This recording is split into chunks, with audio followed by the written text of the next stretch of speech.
মই শংকৰদেৱ শিক্ষা নিকেতনৰ এগৰাকী ছাত্ৰী। মই ইয়াৰ পৰাই 74% পাই হাইস্কুল শিক্ষান্ত পৰীক্ষাত উত্তীৰ্ণ হৈছোঁ আৰু ভৱিষ্যতে ইয়াতে এডমিশ্যন লোৱাৰ আশা কৰিছোঁ।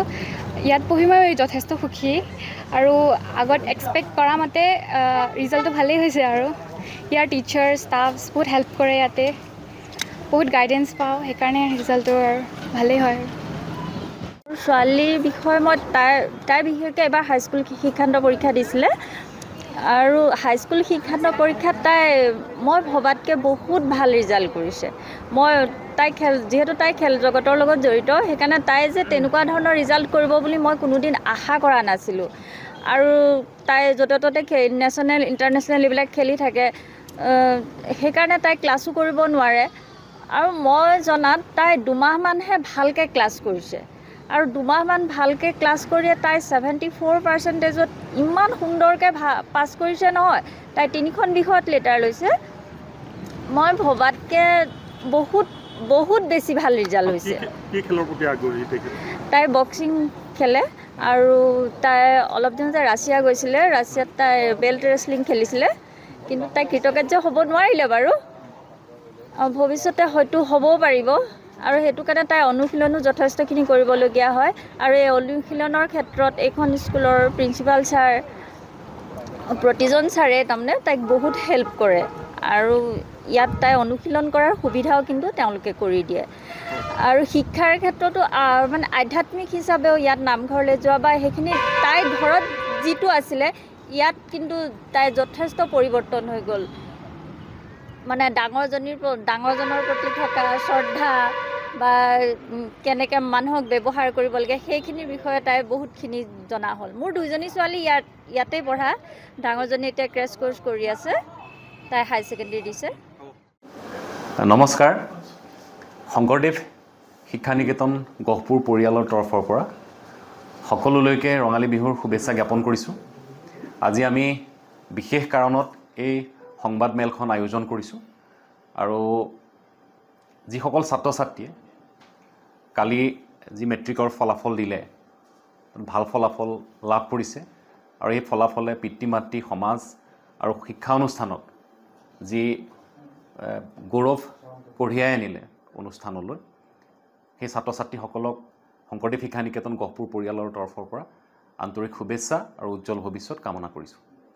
আৰু আমি এই সংবাদমেলখন আয়োজন কৰিছিলোঁ যে কিছুদিন পূৰ্বে শৈলজা সংকল্প ট্ৰাষ্টৰ সভাপতি উদয়াদিত্য গোস্বামী ডাঙৰীয়াই এখন সংবাদমেলত সম্বোধন কৰি তেখেতে শৈলজা সংকল্প ট্ৰাষ্টৰ ফালৰ পৰা এটা ঘোষণা কৰিছিলে যে যিসকল ছাত্ৰ ছাত্ৰী মেট্ৰিক পৰীক্ষাত তেওঁলোকে ভাল ফলাফল দেখুৱাই, মেধাসম্পন্ন ছাত্ৰ ছাত্ৰী আৰু আৰ্থিকভাৱে দুৰ্বল যিখিনি BPL কেটেগৰীত পঢ়ে, যিসকলে উচ্চ শিক্ষাৰ বাবে তেওঁলোকে সপোন দেখিছে, যিসকলে খুব ভালকৈ পঢ়া শুনা কৰি এটা ভাল ভৱিষ্যত নিৰ্মাণ কৰিব বিচাৰে, তেনেকুৱা ছাত্ৰ ছাত্ৰীসকলৰ কাৰণে এটা ঘোষণা কৰিছিলে।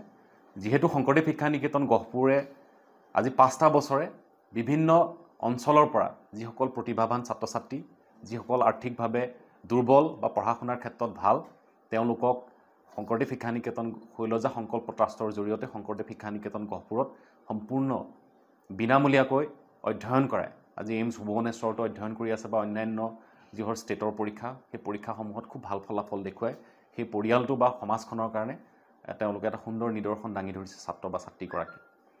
আজি আমি এই শৈলজা সংকল্প ট্ৰাষ্টৰ ফালৰ পৰা এটা বিশেষ ঘোষণা আমি আগবঢ়াব বিচাৰিছোঁ যে যিসকল ছাত্ৰ ছাত্ৰী কালি ৰিজাল্ট দিছে, ভাল ফলাফল দেখুৱাইছে, আৰ্থিকভাৱে দুৰ্বল, তেওঁলোকে অহা 23 এপ্ৰিলত শংকৰদেৱ শিক্ষা নিকেতন গহপুৰত এটা স্কলাৰশ্বিপ টেষ্ট হ'ব।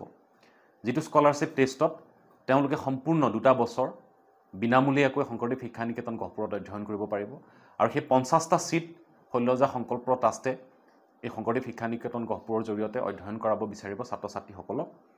যে 50টা ছিটৰ কাৰণে আমাৰ পৰীক্ষা হ'ব অহা 23 এপ্ৰিলত। আৰু যিসকল BPL কেটেগৰীৰ আৰু আৰ্থিকভাৱে তেওঁলোক দুৰ্বল আৰু মেধাসম্পন্ন ছাত্ৰ ছাত্ৰী, তেওঁলোকে আমাৰ এই এণ্ট্ৰেঞ্চটোত পাছ কৰিব লাগিব। গতিকে আমি পাৰ্চেণ্টেজ ৱাইজত সেই ছাত্ৰ ছাত্ৰীসকলক আমি ইয়াত পঢ়িবলৈ সুবিধা কৰি দিম। গতিকে 50টা ছিটৰ কাৰণে আমি যিটো এনাউন্সমেণ্ট কৰিবলৈ গৈছোঁ যে 23 তাৰিখে যিটো স্কলাৰশ্বিপ টেষ্ট হ'ব, গতিকে সমাজৰ সকলো স্তৰৰ ব্যক্তিয়ে যাতে তেওঁলোকৰ সন্তানসকলক লৈ সপোন দেখিব পাৰে, সেই প্ৰয়াস কৰিছে শৈলজা সংকল্প ট্ৰাষ্টে। গতিকে এই সংবাদমেলখন আমি সম্বোধন কৰাৰ আজি উদ্দেশ্য আছিলে এইটোৱে। গতিকে আপোনালোকে এই বিষয়ে কিবা যদি সুধিব বিচাৰে। আমি মেট্ৰিকত তেওঁলোকক আমাৰ যিটো এণ্ট্ৰেঞ্চ আমি যিটো হৈ গ'ল এতিয়া, সেই এণ্ট্ৰেঞ্চত আমি ছায়েন্স ষ্ট্ৰীমৰ কাৰণে 80% কাট অফ আছিলে, আৰ্টছ ষ্ট্ৰীমৰ কাৰণে 70% কাট অফ আছিলে। আমি স্কুলৰ টেষ্টটো পাছ কৰিব লাগিব। সেই কাট অফ মাৰ্কটো থাকিব। তাৰ উপৰিও আমি যিটো টেষ্ট পাতিম, সেই টেষ্ট পৰীক্ষাত তেওঁলোকৰ আমি যিটো কাট অফ মাৰ্ক কৰিম, ধৰি লওক 50টা ছিটলৈকে আমাৰ যিটো কাট অফ মাৰ্ক নামিব, আমি নিৰ্দিষ্ট কাট অফ মাৰ্ক আমি ৰাখিম। সেই পৰীক্ষাটোত তেওঁলোকে ভালকৈ পৰীক্ষাটো দিলে মানে 80% প্লাছ যিখিনি ছায়েন্সৰ ষ্টুডেণ্ট আৰু 70+ আৰ্টছৰ ষ্টুডেণ্ট, সেইখিনি পাৰ্চেণ্টেজ একৰ্ডিং পাব। আৰু আমি টোটেল ষ্টুডেণ্ট আমি 240 ষ্টুডেণ্ট আমি ল'ম। গতিকে আৰ্টছ এণ্ড ছায়েন্স। গতিকে ইতিমধ্যে আমাৰ ফাৰ্ষ্ট ফেজৰ যিটো এণ্ট্ৰেঞ্চ হৈ গ'ল, সেই এণ্ট্ৰেঞ্চ পৰীক্ষাত প্ৰায় 400 ষ্টুডেণ্টে পৰীক্ষা দিছিলে। ছেকেণ্ড ফেজৰ পৰীক্ষাটো অহা 21 এপ্ৰিলত আছে। 21 এপ্ৰিলত যিসকলে গম পোৱা নাছিলে ফাৰ্ষ্ট ফেজত যিটো পৰীক্ষা হৈ গ'ল, 21 তাৰিখে আমাৰ এণ্ট্ৰেঞ্চটো হ'ব ছেকেণ্ড ফেজৰ। গতিকে ছেকেণ্ড ফেজ আৰু ফাৰ্ষ্ট ফেজ মিলাই যিখিনি ষ্টুডেণ্ট আমি ছিলেক্ট কৰিম, তাৰ ভিতৰত আমি 50টা ছিট এতিয়া আমাৰ সম্পূৰ্ণ বিনামূলীয়াকৈ আমি পঢ়িব পৰাকৈ সেইখিনি সুবিধা ৰাখিম।